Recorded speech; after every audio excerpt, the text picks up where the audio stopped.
برادران ملت اسلامی، السلام علیکم ورحمۃ اللہ وبرکاتہ۔ الحمد للہ الحنان المنان الذي خلق الإنسان وعلمه البيان، والصلاة والسلام على رسوله سيد الإنس والجان وعلى آله وأصحابه ذوي الخير والإحسان، أما بعد فأعوذ بالله من الشيطان الرجيم، بسم الله الرحمن الرحيم، وقل جاء الحق وزهق الباطل إن الباطل كان زهوقا، صدق الله مولانا العظيم۔ بارگاہ رسالت مواب صلی اللہ علیہ وسلم میں درود پاک کا ہدیہ پیش کریں۔ اللہم صلی علی سیدنا و مولانا محمد معدن الجود والکرم وآلہ واصحابہ الکرام وابنہ الکریم وبارک وسلم صلاة دائمة سرمدا ابدا۔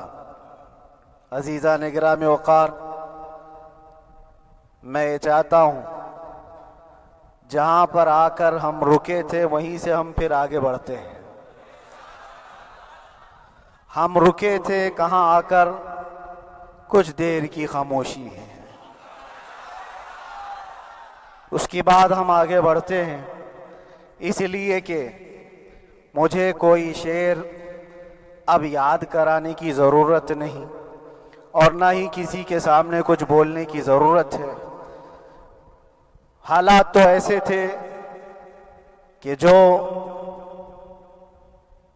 نان مسلم تھے وہ بھی ہمیں جیل میں دیکھ کر یہی کہتے تھے کہ آپ ہی نے کہا ہے یہ فلاں بات۔ ہم نے کہا اللہ تبارک و تعالیٰ نے تم کو بھی یاد کرا دیا۔ میرے عزیزو، ستیزہ کار رہا ہے ازل سے تا امروز، شرار بولہبی سے چراغ مصطفیٰ بھی۔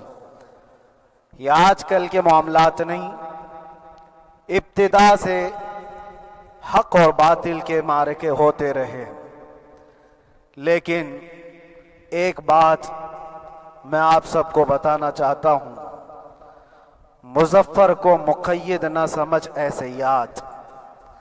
سیدنا مظفر حسین کچوچوی رحمت اللہ تعالی علیہ جیل گئے تھے، قید میں تھے، تب انہوں نے یہ شعر کہا تھا کہ مظفر کو مقید نہ سمجھ اے سیاد، میری یہ اسیری بھی سنت آبائی ہے، میرے آبا و اجداد کی سنت ہے جس پر میں عمل کر کے آ رہا ہوں، میرے بزرگوں کی یہ سنت تھی۔ بہرحال جن کو جس راستے سے مجھے گزارنا تھا، لوگوں کے دلوں میں یہ ٹھنڈک تھی شاید کہ زبان بند کر کے چند دنوں کے لیے قید کر دیا جائے، مگر میرا عقیدہ یہ تھا کہ اللہ تبارک و تعالی جب تک چاہے کہ کوئی اس کے لیے پابندی نہیں لگا سکتا۔ وَإِن يَمْسَسْكَ اللَّهُ بِضُرٍّ فَلَا كَاشِفَ لَهُ إِلَّا هُوَ۔ رب تعالیٰ فرماتا ہے اگر اللہ تعالیٰ تمہیں کوئی مصیبت دے تو اس کے علاوہ کوئی ٹال نہیں سکتا۔ وَإِن يَمْسَسْكَ اللَّهُ بِخَيْرٍ فَلَا رَادَّ لِفَضْلِهِ، اور اللہ کسی کو بھلائی دے دے تو پھر اس کو روک بھی کوئی نہیں سکتا۔ مولا تبارک و تعالیٰ اگر کسی کو کوئی مقام عطا کر دے تو ہزاروں کیڑوں کے پھڑپھڑانے سے وہ مقام ختم بھی نہیں ہو سکتا۔ اللہ تبارک و تعالیٰ جس کو بڑھانا چاہے اس کے لیے کوئی راستہ رکاوٹ نہیں بن سکتا۔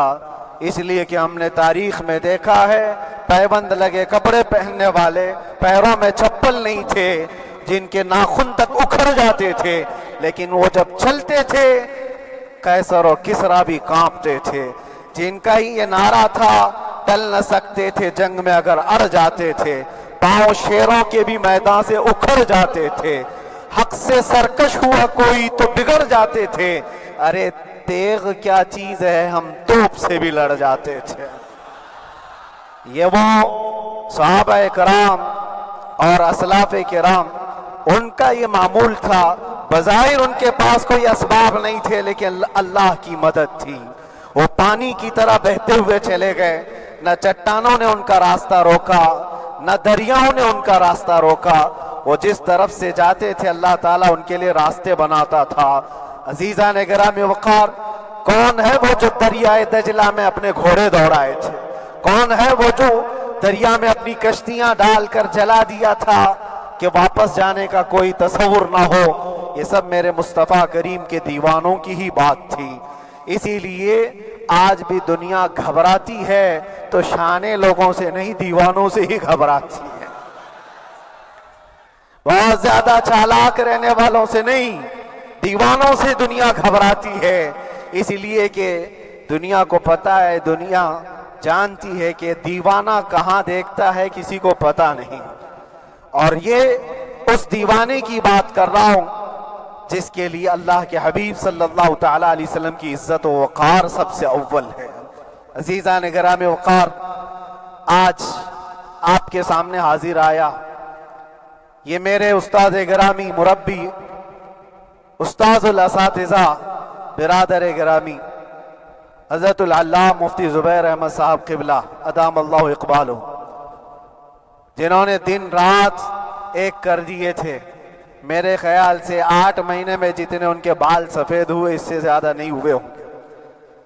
صرف اس لیے نہیں کہ ایک بھائی کے لیے، اس لیے بھی لڑ رہے تھے کہ ایک عالم کے لیے جس سے دین کا بہت سارا حصہ وابستہ ہے۔ ان کی محنتیں رائگاں نہ گئیں۔ بہت سارے میرے احباب و اقربا، خاص طور پر مدن پورہ اور وکرولی سے، جنہوں نے اپنے گھر بار چھوڑ کر میرے لیے دوڑتے بھاگتے رہے، اللہ رب العزت اس بات کا شاہد ہے۔ ایک ایک دن اندر میں نے سب کے لیے دعائیں کی ہیں، اور ایسا نہیں کہ کوئی دن بھولا جاتا۔ اور باہر کی ہمیشہ یہ خبریں آتی رہتی کہ حالات کیسے کے کیسے ہوتے جا رہے ہیں۔ کبھی اگر گھبراہٹ اور بے چینی ہوتی تو میرے عزیزوں صرف ایک ہی بات ہمارے پاس تھی علاج کے لیے، ایک ہی علاج تھا۔ جب بے چینی بڑھ جاتی، اپنوں سے رابطہ نہیں ہو پاتا اور کسی کے خبر نہ پہنچتی، کھانے پینے کی تکلیفیں، رہنے سہنے کی مصیبتیں جب سر پر آتی تو ایک ہی علاج تھا، ان کے نثار کوئی کیسے ہی رنج میں ہو، ان کے نثار کوئی کیسے ہی رنج میں ہو۔ جب یاد آ گئے ہیں سب غم بھلا دیے ہیں، جب یاد آ گئے ہیں سب غم بھلا دیے ہیں۔ اس رسول محترم صلی اللہ تعالیٰ علیہ وسلم کا احسان عظیم ہے۔ بار بار مجھے یہ احساس ہوتا رہا، پوری دنیا اگر چھوڑ دے مگر یقین تھا آمنہ کا لال کبھی نہیں چھوڑے گا، اور چھوڑا بھی نہیں، اور چھوڑا بھی نہیں۔ ہر رات جو ہمارا معمول تھا، ہم نے جو دیکھا، ہماری پچھلی زندگی میں ہم نے اتنے عجائبات نہیں دیکھے ہوں گے جو 8 مہینے کے اندر ہم نے دیکھے۔ نبی پاک صلی اللہ تعالیٰ علیہ وسلم کے انعامات و اکرامات، رب تبارک و تعالیٰ کی مدد سے دل مضبوط ہوتا ہے۔ عزیزان گرامی، ہم نے تو وہاں ایسے لوگوں کو دیکھا جو ڈپریشن کا شکار ہو کر کافر بھی ہو گئے، اور حالات سے گھبرا کر کے وہ انکار کر بیٹھے، کوئی خدا نہیں ہے، کوئی مدد نہیں آتی ہے۔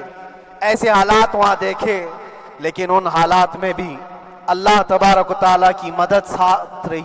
رسول پاک صلی اللہ تعالیٰ علیہ وسلم کا انعام و اکرام یہ تھا کہ جس طرح سے گئے تھے اسی طرح سے واپس بھی آئے، جس طرح سے گئے تھے ویسی واپس آئے۔ اور نہ میرے مصطفیٰ نے باہر میری عزت میں کمی کی، نہ اندر عزت میں کمی کی، کہیں پر بھی نہیں۔ الحمدللہ، جس شان کے ساتھ رسول پاک صلی اللہ تعالیٰ علیہ وسلم اپنے چاہنے والوں کو رکھتے ہیں، وہ میں نے دنیا میں دیکھا۔ اور پھر یہ عرض کیا، آقا آج آپ کی عزت پر بات کرنے والے کو چاہے وہ 1000 کال کوٹھری کے اندر ہو، آپ عزت کے ساتھ بٹھاتے ہیں تو پھر قیامت کے دن اس کی عزت کا کیا حال ہوگا؟ عرش حق ہے مسند رفعت رسول اللہ کی، دیکھنی ہے حشر میں عزت رسول اللہ کی۔ میرے عزیزو، ایک بات کو طے کر کے چلو، انہیں جانا، انہیں مانا، نہ رکھا غیر سے کام، للہ الحمد میں دنیا سے مسلمان گیا۔ اس ایک بات میں جو عزت ہے، دنیا کے کسی مقام و منصب اور مرتبے میں عزت نہیں ہے۔ اور حالات دنیا انشاءاللہ میں سناتا رہوں گا۔ اللہ تبارک و تعالی جب تک یہ زبان رکھا ہے حق بولتے رہیں گے اور سناتے رہیں گے، اور بھی حالات آپ کو انشاءاللہ العزیز آگے سناتے رہیں گے۔ لیکن آج خصوصیت کے ساتھ میں جمعہ کے لیے اسی لیے حاضر آیا کہ یہاں کے لوگ پل پل یاد کرتے رہے۔ حضرت مجھے ہر بار خبر دیتے کہ جب نماز سے فارغ ہو کر کے میں نکلوں تو مجھے لوگ پکڑ لیتے، کیا ہوا، اب کیا خبر ہے؟ تو جس قدر آپ کی بے چینی تھی، بے قراری تھی میرے عزیزو، مجھے بھی ملنے کی بے چینی اور بے قراری تھی، لیکن یہ ایک سٹیج تھا جس سے گزارا گیا ہے، ایک مقام تھا جس سے گزارا گیا۔ میں تو ایک نکما آدمی، میں تو ایک کم پڑھا ہوا ہوں، لیکن آپ کو بزرگان دین کی اگر تاریخ پتہ ہو، امام اعظم ابو حنیفہ رضی اللہ تعالیٰ عنہ جن کو ناحق جیل میں رکھا گیا تھا، امام موسیٰ کاظم رضی اللہ تعالیٰ عنہ 7 سال تک قید میں رہے۔ یہ کون امام موسیٰ کاظم؟ جن کے دربار میں جانے کے لیے غوث اعظم عبد القادر جیلانی رضی اللہ تعالیٰ عنہ 4 کلومیٹر دور اپنی چپل اتار دیا کرتے تھے۔ امام موسیٰ کاظم کا وہ دربار ہے جن کو باب الحوائج کہا جاتا ہے، اس امام کو 7 سال تک بغیر کسی قصور کے قید میں رکھا گیا، اور حد تو یہ ہے کہ اسی قید خانے میں زہر دے کر کے آپ کو مارا گیا ہے۔ آپ کا جنازہ جیل سے نکلا تھا۔ امام احمد بن حنبل جن کو 5 لاکھ حدیثیں یاد ہیں نبی پاک صلی اللہ تعالیٰ علیہ وسلم کی، بغداد کے سر بازار آپ کو ننگی پیٹھ پر کوڑے مارے گئے۔ آپ کو اندازہ ہے بزرگان دین کی ایک لمبی فہرست ہے۔ جب میں وہاں گیا تھا تو ایک بزرگ کی بڑی یاد آئی، وہ تھے حضرت مجدد الفسانی رضی اللہ تعالیٰ۔ اکبر جیسے ڈکٹیٹر کے سامنے، اس زمانے کے سب سے بڑے ڈکٹیٹر بادشاہ کے سامنے آپ نے حق بات کا اعلان کیا تھا۔ مجدد الفسانی رحمت اللہ تعالیٰ علیہ نے فرمایا تھا کہ اسلام نام سے جو دین ہوگا وہ محمد عربی کا لایا ہوا ہی دین ہوگا، کسی اور بادشاہ کا بنایا ہوا نہیں ہوگا۔ اس بات پر آپ کو قید میں ڈالا گیا تھا، 8 سال تک قید میں رکھا گیا۔ 8 سال میں بادشاہ مر بھی گیا، بیٹا بادشاہ بنا، لیکن کسی نے آ کر جہانگیر کے سامنے یہ بات رکھی کہ آپ کے باپ نے جس مولانا کو قید میں ڈالا تھا گوالیار کی جیل میں، 8 سال میں جیل کا نقشہ بدلا ہوا ہے۔ تو بادشاہ نے پوچھا ہوا کیا ہے؟ کہا کہ اس مولانا نے 8 سال میں تقریباً 700 قیدیوں کو عالم بنا دیا ہے۔ درس حدیث، درس تفسیر، قرآن کا علم، نمازیں جماعتوں سے وہاں اس طرح ادا ہوتی ہیں جیسے لگتا ہے گنبد خضرا کی چھاؤں میں ہے۔ رب تبارک و تعالیٰ کا یہ احسان عظیم تھا۔ ان 8 مہینوں میں بحمدہ تعالیٰ میں نے اپنی لائف میں کبھی اتنی امامت نہیں کی تھی جتنی وہاں امامت کیا، اس لیے کہ پابندی نہیں ہو پاتی۔ جب جب امام رہا مسجد میں چھٹیاں ہوا کرتی تھی، ادھر ادھر آنا جانا، لیکن وہاں پر کبھی کسی نماز میں چھٹی نہیں ہوئی۔ اور امامت اللہ تبارک و تعالیٰ کو جہاں لینا ہے وہاں لیتا رہے۔ اور مجھے اس بات کا تھوڑا قلق تھا، 24 سال سے میں تراویح سنا رہا تھا، 24 تراویح ہو چکی تھی، رمضان المبارک کا 24 گزر چکے تھے، 25واں سال تھا، ظالموں نے مجھے رمضان سے پہلے اندر کر دیا۔ بار بار یہ خواہش ہوتی تھی کہ میری تراویح چھوٹنے نہ پائے۔ 25ویں تراویح ہے، 25ویں محراب ہے، لیکن رب تبارک و تعالیٰ کا احسان، اندر موجود سارے مسلمانوں نے یہ مطالبہ کیا کہ ہم یہاں جماعت سے تراویح قائم کریں گے۔ اور اب تک لوگ الم تری کیف والی تراویح کبھی کبھار پڑھ لیا کرتے ہیں، لیکن سارے لوگوں نے مل کر کے یہ اتفاقاً کہا کہ ہم پورا قرآن آپ سے سننا چاہتے ہیں۔ کیسے کیسے قیدی تھے، کیسے کیسے کرائم والے تھے۔ میں نے کہا آج میں ایک دن پڑھاتا ہوں، ایک پارہ پڑھوں گا، آپ کو اگر لگے تو بتا دینا، بھاری پڑ جائے، کیونکہ لوگ سارے کرمنل ہیں اور کئی طرح کے جرائم کیے ہوئے لوگ، نماز دین سے کہاں زیادہ رشتہ؟ کہاں ہو سکتا ہے یہ گھبرا کر بھاگ جائیں؟ ایک دن پڑھاؤں گا، اگر آپ کو لگے تو بول دینا، نہیں تو کل سے الحمد ترا۔ پہلے دن تراویح پڑھائے، دوسرے دن سارے لوگوں نے کہا آپ نے ایک پارہ پڑھایا ہے، سحری تک بھی پڑھائیں گے تو انشاءاللہ کھڑے رہیں گے۔ یہ جو استقامت، یہ ساری چیزیں دلوں کا جمع ہونا اور ہماری طرف دلوں کو پھیر دینا بغیر اللہ کی مدد کے نہیں ہوتا، رسول پاک صلی اللہ تعالیٰ علیہ وسلم کے کرم و احسان کے بغیر نہیں ہوتا۔ وہ تراویح بھی پڑھتے رہے، تفسیر قرآن بھی سنتے رہے اور قرآن کی تعلیم بھی لیتے رہے۔ پھر مجھے اندازہ یہ ہوا کہ رب تبارک و تعالیٰ کی منشا یہ تھی کہ ہماری تراویح کی محراب کی سلور جبلی جیل کے اندر ہو جائے۔ مجھے اس بات کا کوئی قلق نہیں رہا کہ میری کوئی چیز چھوٹ گئی ہے۔ ہاں، عید، بقرعید، محرم، یہ تمام چیزیں لوگوں کی یاد تو رہتی، رشتہ دار، احباب، اقربا کی یاد، لیکن اللہ کی مرضی، میرا رب تبارک و تعالیٰ جو پسند کرے اس میں ہم راضی ہیں۔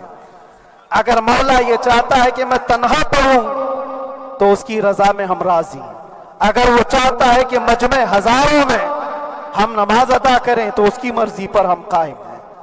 عزیزان گرامی وقار، صبر اور سکون کے ساتھ جو حالات گزرے اس میں سب سے بڑا کردار آپ سب کی دعاؤں کا ہے، سب کی دعاؤں کا۔ مشائخ، سارے پیران اعظام، تمام سلاسل کے اور ہر مسجد کے امام اپنے محراب اور منبر سے جو دعا کرتے رہے، یہ سارا ذخیرہ میرے لیے اتنا بڑا ہے جس کو میں بیان نہیں کر سکتا۔ ہر ایک کی جانب سے دعائیں، عورتوں، بچوں کی طرف سے منتیں، روزے، نہ جانے کیا کیا کر لیا۔ پھر مجھے اندازہ ہوا کہ صرف اپنے آرام، اپنے راحت کے لیے پھڑپھڑانے سے کچھ نہیں ہوگا۔ رب تبارک و تعالیٰ یہ چاہتا ہے کہ پوری امت مل کر کے اس فقیر کے لیے دعا کرے، اور اللہ تعالیٰ کو جب تک منظور تھا تمہاری دعائیں ہوتی رہی۔ بعض لوگوں کو یہ خیال بھی آیا، کچھ میرے احبا اقربا رشتہ داروں نے بھی کہا اتنی ساری دعائیں ہوئی، اتنی ساری دعائیں ہوئی، قبول کیوں نہیں ہوتی؟ ایک بات یاد رکھو، پوری دنیا مل کر کھڑے ہو کر دعا کرے، اللہ کی قدرت پر کوئی کام کرنا واجب نہیں ہے، اللہ پر کوئی چیز واجب نہیں ہے۔ اگر وہ اپنے فضل سے عطا کر دے تو اس کا احسان ہے، اس کا احسان ہے۔ اب چاہے وہ سال بھر میں قبول کرے کہ 5 سال میں قبول کرے، ایک بات یاد آتی ہے میرے عزیزو، ہماری قید تو 8 مہینے کی ہوگی، ان بزرگان دین کی قید 8 سال، 7 سال۔ امام محمد بن حسن عسکری 20 سال تک قید میں رہے، 20 سال تک اندر سلاخوں کے پیچھے بند رکھا گیا۔ یہ اہل بیت اطہار ہیں، ائمہ اعظام ہیں، ان کی تکلیفیں دیکھ کر پھر ہماری تکلیف چھوٹی لگتی، اور پھر نبی پاک صلی اللہ تعالیٰ علیہ وسلم کی یاد آتی۔ صرف اس بات کا ہمیں فخر تھا کہ تم نے کبھی چوری کے الزام میں تو نہیں گرفتار کیا، کسی گھناؤنے الزام میں تو نہیں گرفتار کیا۔ ہاں، اگر کسی بات پر گرفتار کیا ہے تو ان سے پوچھو تو اب یہ بولنے میں بھی شرم کرتے ہیں۔ مولانا کو کیوں گرفتار کیا ہے، مولانا کو کیوں اندر رکھا ہے، شرم آتی ہے بولنے میں، کیونکہ انہوں نے کچھ ایسا بولا تھا جس کو بولنے میں شرم آتی۔ کیا بولا تھا میرے عزیزو، یہ ایک الگ کہانی ہے، ابھی میں اس پر کچھ گفتگو نہیں کرتا، اس لیے کہ ہر ایک کو یاد ہو چکی ہے، ہر ایک کو یاد ہے۔ میں اس کہانی کی طرف نہیں جاتا، لیکن اتنا مجھے آج اس ملک میں رہتے ہوئے احساس ہے کہ ابھی بھی انصاف ختم نہیں ہوا ہے۔ انصاف پوری طرح ختم ہو جائے تو اللہ کا عذاب آ جائے گا، اللہ کا عذاب آ جائے گا۔ چند لوگ ناانصافی کر سکتے ہیں، لیکن پوری کی پورے روئے زمین پر رہنے والے انسان ناانصافی کرے، ایسا نہیں ہوتا۔ ہمارے حق میں سپریم کی طرف سے جو انصاف آیا ہے، ہمارے دل میں اس قدر جگہ ہے آج، اور اس قدر احساس ہے کہ ہمیں یہ اندازہ آج بھی ہوتا ہے کہ چاہے کچھ بھی ہو جائے لیکن انصاف پوری طرح سے مر نہیں سکتا، انصاف پوری طرح سے مر نہیں سکتا۔ یہ ہمارا ملک عزیز ہندوستان کسی خاص آدمی کے ٹھیکیداری میں نہیں ہے، سبھی کا خون شامل ہے یہاں کی مٹی میں، کسی کے باپ کا ہندوستان تھوڑی ہے، ہمارا بھی ہے، آپ کا بھی ہے، سب کا بھی ہے۔ اور میرے عزیزو پتہ نہیں، یہ بھی شاید راحت اندوری صاحب کا شعر ہے، اور اس سے پہلے بھی کچھ بولا تھا وہ بھی ان کا ہی تھا، تو ڈینجر ہی ہوا کرتا ہے۔ اللہ تبارک و تعالیٰ آپ سب پر فضل فرمائے، کرم فرمائے۔ جو چیز خاص طور پر بولنی ہے وہ یہ ہے، ان حالات سے آج جو گھبرائے ہوئے ہیں یہ وہ لوگ ہیں جو عیش پرست ہیں۔ میں کسی کو خاص ٹارگٹ کر کے نہیں کہنا چاہتا، لیکن بہت سارے وہ لوگ جو اثر و رسوخ رکھتے ہیں لیکن وہ آگے آنا نہیں چاہتے۔ دین اسلام پر حملے ہوں، حضور پاک کی عزت پر حملہ ہو، کسی کو بولنا نہیں، کیونکہ پتہ ہے دیکھو اس مولانا کو کس طرح کیے، اسی طرح دوسروں کو بھی کر دیا جائے۔ جو کمفرٹ زون میں بیٹھنے کے عادی ہو گئے وہ اپنا ایریا چھوڑ کر ہٹنا نہیں چاہتے۔ اگر میں کچھ کہوں گا حضور پاک صلی اللہ تعالیٰ علیہ وسلم کی ناموس کے لیے تو میرا عیش خطرے میں آ جائے گا۔ اکثر کی یہی سوچ ہے، میرا تو اپنا دھندا ہے، میرا بزنس ہے، میرے بیوی بچے ہیں، ہو سکتا ہے مولانا کو کسی چیز کی فکر نہیں ہوگی۔ آپ کو میں بتاؤں، آپ کو اندازہ نہیں ہمارے دل میں ہمارے بچوں کی کتنی محبت ہے۔ میرے بھی چھوٹے سے بچے ہیں، جب وہ جیل کی سلاخوں کے سامنے آ کر آنسو بہاتے تھے تو دل پر چھریاں چلتی تھی۔ وہ بچے جو ہمیشہ ہمارے سینے پر سوتے رہے، آج میں ان کو چھو بھی نہیں سکتا۔ جب وہ سلاخوں کے پیچھے کھڑے ہو کر دور سے رو کر کے چلے جاتے 15 منٹ، تو کیا ہمارے دل میں بچوں کی محبت نہیں؟ کیا ہمارے گھر بار نہیں، ہماری بہنیں، ہمارے بھائی، ہماری ماں نہیں؟ کتنے تو دن ایسے ہوئے کہ میری ماں کو دورے پڑتے رہے یاد کے لیے، تو کیا وہ ہمارے اوپر کیفیت نہیں آتی کہ ہم خامخواہ یہ مصیبت کیوں مول لیے؟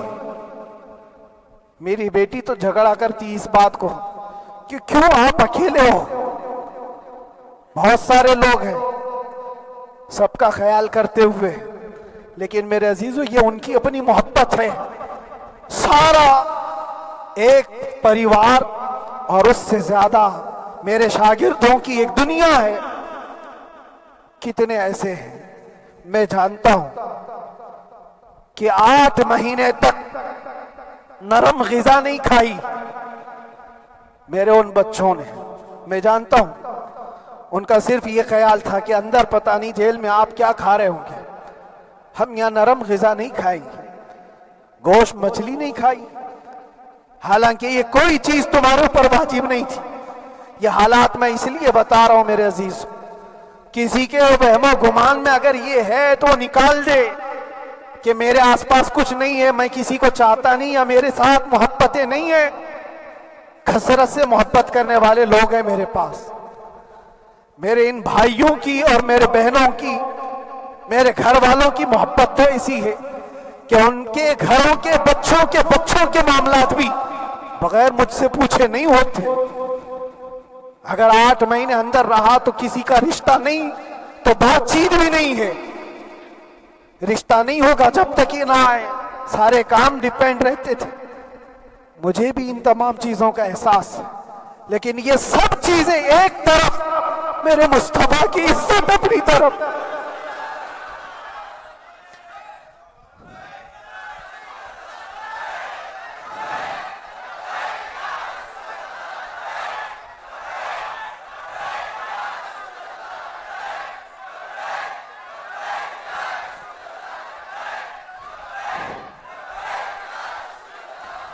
میرے عزیزوں، ہر ایک کے آنسو کے قطرے میں نے دیکھے، بھائیوں کے، بہنوں کے، میرے پاس ملنے کے لیے میرے جو شاگرد آتے ان کے، یہ اکثر جب جیل کی دیوار پر آ کر کھڑے ہوتے، ان کی آنکھیں لال، یہ آنسو بہاتے 15 منٹ ملاقات کر کے چلے جاتے۔ آپ کو کیا اندازہ ہے اندر کے حالات ایک دن ایک سال کے برابر لگنے لگتا ہے، گھٹتے رہتے، لیکن ایک بات کا احساس بار بار ہوتا کہ یہ ساری محبتیں ایک طرف ہے، لیکن ہم جس کے لیے کھڑے ہوئے ہیں اس کی محبت میں کوئی سمجھوتا نہیں، اس کی محبت میں کوئی سمجھوتا نہیں۔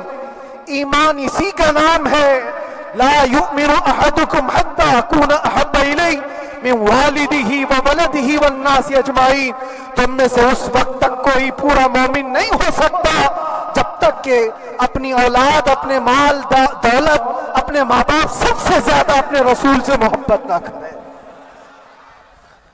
دعا یہی کرتے رہو جب حضور پاک کا معاملہ آئے تو ساری دنیا ایک طرف ہو جائے۔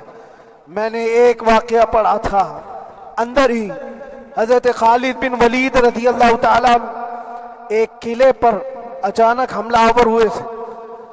وہ قلعے میں موجود جو دشمنان اسلام تھے ان کی پارٹی چل رہی تھی، بڑے بڑے قالین، صوفے بچھے ہوئے، تشتوں میں قیمتی کھانے رکھے ہوئے تھے۔ خالد بن ولید کے ساتھ جو لشکر ہے یہ تو وہ غریب صحابہ تھے جو پیوند لگے کپڑے پہنتے، ایک کھجور پر پورا دن گزارتے۔ جب یہ اس قلعے پر حملہ آور ہوئے تو دشمنان اسلام جو تھے وہ مقابلہ کرنے کی ہمت نہ جٹا سکے، بھاگ گئے، سب سارا مال سب چھوڑ کر بھاگ گئے، بغیر کسی جنگ کے، بغیر کسی قتل قتال کے پورا قلعہ فتح کیا خالد بن ولید۔ اب سنو، جو صحابہ تھے وہ مال غنیمت جمع کر رہے تھے، کیونکہ یہ عرب کے لوگ ایسے مہنگے قالین نہیں دیکھے تھے، ایسے مہنگے صوفے، اتنی قیمتی غذائیں انہوں نے دیکھی نہیں تھی۔ سب جمع کرنے لگے، سب جمع کرنے لگے۔ خالد بن ولید نے کہا خبردار ہاتھ مت لگانا، سب ہٹ جاؤ۔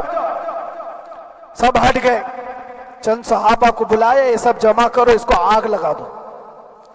پورا مال غنیمت جو تھا آگ لگا دیا۔ تو جو صحابہ تھے وہ کہنے لگے کیا یہ اچھا ہوتا، یہ سب میں آپ تقسیم کر دیتے، یہ بہت قیمتی چیزیں ہیں، عرب میں ہم لے جاتے تو یہ بہت مہنگی چیزیں ہیں۔ خالد بن ولید نے کیا کہا جانتے ہو؟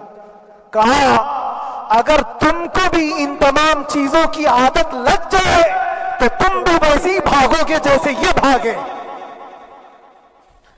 یہ آج جو ہمارا مقابلہ کرنے کی طاقت نہ لا سکے اور بھاگ گئے، اس کی وجہ یہ ہے کہ وہ عیش پرست ہے، عیاشی ان کے اندر تھی جس کی وجہ سے وہ کھڑے نہ ہو سکے۔ اور جب یہ عیاشی آئے گی تم کھڑے نہیں ہو سکو گے، کھڑے نہیں ہو سکو گے۔ آج میں یہی بات دہرانا چاہتا ہوں، جو بہت بڑے چہرے لے کر بیٹھے ہوئے ہوں، وہ سیاسی اثر و رسوخ رکھنے والے بھی کمفرٹ زون میں رہنا چاہتے ہیں۔ میں چند لوگوں کو چھوڑ کر کہہ رہا ہوں، اکثر کا حال یہ سوچتے ہیں کہ ہمارے اس دائرے سے نکلیں گے تو ہمارا عیش خطرے میں آ جائے گا، گھر بار خطرے میں آ جائے گا۔ یہ دنیا کی محبت انسان کو بزدل بناتی ہے، بزدل بناتی ہے۔ اس لیے میرے عزیزو، آپ جب کبھی یہ بات آئے، ایک طرف میرا پورا خاندان، ایک طرف میرے عیش کی زندگی اور ایک طرف رسول پاک کی عزت کا معاملہ، تو آپ مجھے بتاؤ آپ کس بات کا فیصلہ لیں گے؟ اسی بات کا فیصلہ لینا ہوگا نبی پاک صلی اللہ تعالی علیہ وسلم کی عزت کی خاطر تمہیں اس بات کا فیصلہ لینا ہوگا۔ اپنا سب کچھ گنبد خضرا کل بھی تھا آپ، میرے نبی سے میرا رشتہ کل بھی تھا آپ، اور بتلا دو گستاخ نبی کو غیرت سنی زندہ ہے، ان پہ مر مٹنے کا جذبہ کل بھی تھا آپ۔ بس یہ جذبہ باقی رہے، ہم کسی کو لڑنے کے لیے، مرنے کے لیے، مارنے کے لیے میدانوں میں اتارنے کی بات نہیں کرتے۔ میں اکثر اپنی تقریروں میں کہا کرتا ہوں، یہ آپ سے پہلے بھی کیا، اگرچہ میری تقریروں کو ڈائیورٹ کیا جاتا ہے، آج بھی بہت لوگ ہوں گے، بلکہ آج مدن پورہ کا یہ پہلا جمعہ ہے، مجھے اندازہ ہے پورا ہندوستان نہیں باہر بھی سب کی نظریں اس پار ہیں کہ آنے کے بعد یہ کیا بولتا ہے، آنے کے بعد یہ کیا بولتا ہے۔ سب اسی انتظار میں ہیں، میں سب کو ایک ہی میسج دوں گا، آنے کے بعد وہی بولے گا جو پہلے بولتا تھا۔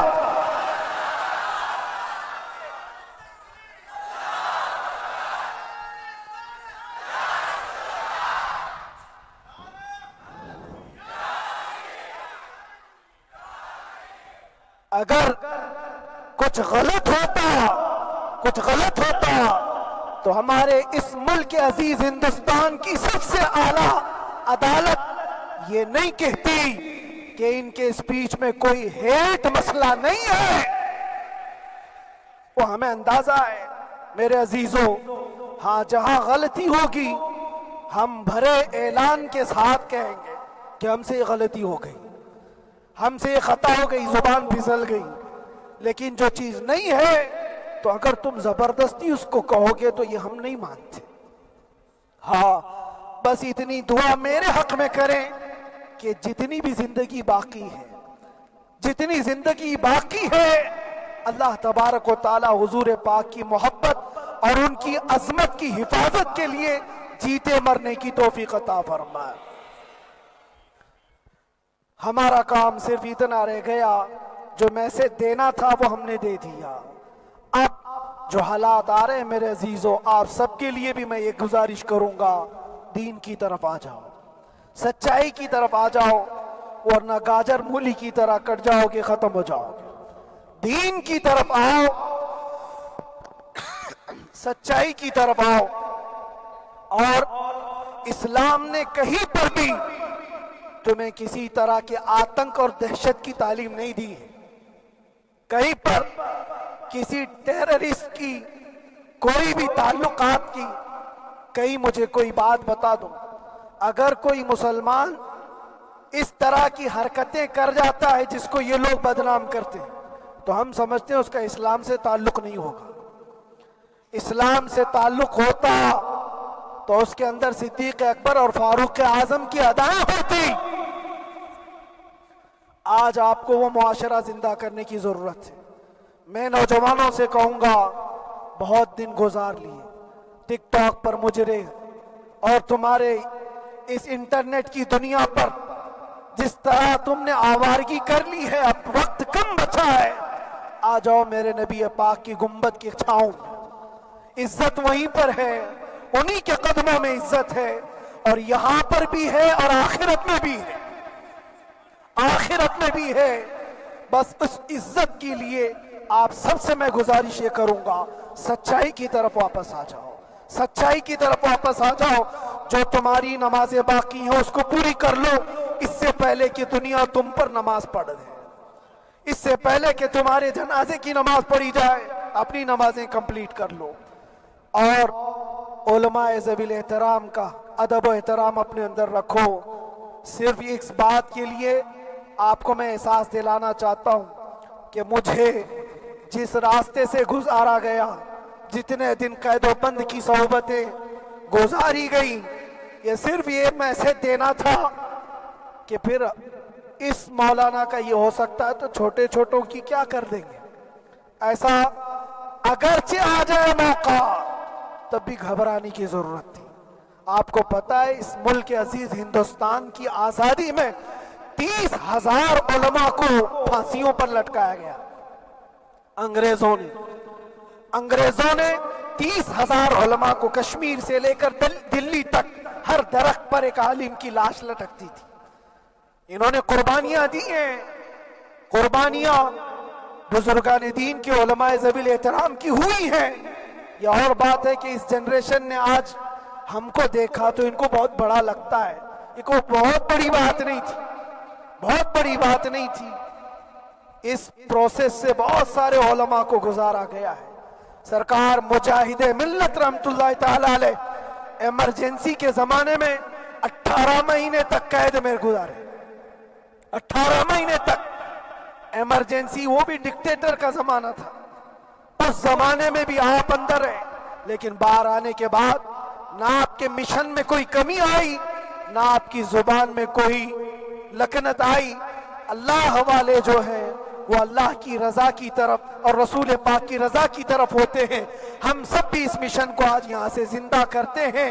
جہاں سے ہم چھوڑے تھے وہیں سے آگے بڑھتے، جہاں سے ہم چھوڑے تھے وہیں سے ہم آگے بڑھتے ہیں. کسی کو اگر کچھ برا لگتا ہے تو وہ اس کے سمجھ کا قصور ہے، اس کے فہم کا قصور ہے. ہم نے کسی کو ٹارگٹ کر کے کبھی کہا نہیں، بلکہ یہ تو کامن بات ہے، ایک تو کامن کہی جانے والی بات ہے. فخر سے اگر کوئی آدمی اپنے گھر میں کہے کیا بات ہے مولانا، آج صبح سے تمہارے گھر میں کچھ ہلچل نہیں ہے، کچھ ہلچل نہیں ہے. ہو سکتا ہے تمہارے گھر میں کوئی نہ ہو، تم اکیلے بیٹھے ہو، بیوی کہیں گئی ہے، ماں کہیں گئی ہے، گھر میں کوئی بنانے والا نہیں ہو، گھر میں خاموشی ہے، تو تم اگر اس کو جواب دے دو کہ کچھ دیر کی خاموشی ہے، شام میں آ جائے گی، کچھ دیر کی خاموشی ہے، شام میں آ جائے گی، تو کیا گناہ کیا؟ کیا گناہ کیا؟ اس کے حالات پر وہ بول رہا ہے، اس کے گھر میں خاموشی ہے اسی لیے بول رہا ہے. ہم نے بھی اسی لیے کہا کچھ دیر کی خاموشی، اسی لیے کہ ہم جانتے ہیں اسلام وہ نہیں ہے جو یہاں دکھ رہا ہے آج. اسلام تو وہ تھا جو صدیق اکبر کے زمانے کا تھا، اسلام تو وہ تھا جو فاروق اعظم کا تھا، اسلام تو وہ تھا جو عثمان غنی اور حیدر کرار کا تھا. تو وہ جو ہلچل تھی وہ خاموش ہے. صلاح الدین ایوبی کا دور تھا، وہ اسلام کی ہلچل تھی. تو میرا گھر آج خاموش ہے، اس لیے تو میں پکار کر کے رہا ہوں کچھ دیر کی خاموشی ہے. اور ہمیں اپنے رب سے یقین ہے یہ خاموشی ایک شام ٹوٹے گی، کوئی صلاح الدین آئے گا. اور اللہ تبارک و تعالی ہم سب کے اس عزم اور حوصلے کو زندہ رکھے اور آپ سب کی محبتوں کو سدا سلامت رکھے، اور میرے آقا صلی اللہ تعالی علیہ وسلم کے قدموں پر مر مٹنے کی ہمیں توفیق عطا فرمائے. وآخر دعوانا الحمدللہ رب العالمین. لبیک یا رسول اللہ.